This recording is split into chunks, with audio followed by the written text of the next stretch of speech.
আসসালামু আলাইকুম। বাংলাদেশের তরুণ ভোটার সংখ্যা এখন প্রচুর। তারা খুব সিম্পল চাওয়া চায়। সেটা হচ্ছে কি জানেন? আপনি যদি বলেন যে আমি এই উন্নয়ন করব, ওই উন্নয়ন করব, ওই উন্নয়ন করব, মোটা দাগে বলে দেন, তাহলে কিন্তু তারা সেটাকে গ্রহণ করবে না। কেন করবে না? কারণ তারা হচ্ছে প্রেজেন্টেশন দেওয়া পাবলিক। আপনি যদি একটা জিনিস স্পেসিফিকভাবে বলেন যে আমি এই উন্নয়ন করতে চাই, কিভাবে করতে চান, কত দিনে করতে চান, এটার একটা ক্লেরিফিকেশন চাই। প্রত্যেকটা রাজনৈতিক দলের উচিত হচ্ছে এখন এই মুহূর্তে স্পেসিফিক জিনিস ধরে যে আমি এই কাজগুলো করব, কিভাবে করব, কত দিনে করব, এটার জন্য প্রসিডিউরটা কি, সেই জিনিসটাকে মানুষের সামনে এক্সপোজ করা।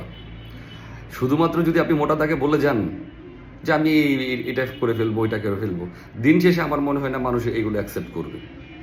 এখন মানুষের বদনাম না বলাটাই হচ্ছে তরুণ সমাজ গ্রহণ করে। এক দল যদি আরেক দলের বদনাম বলে, এইগুলো আসলে শুনতে চায় না, শুনতে চায় টু দ্য পয়েন্টে কথা।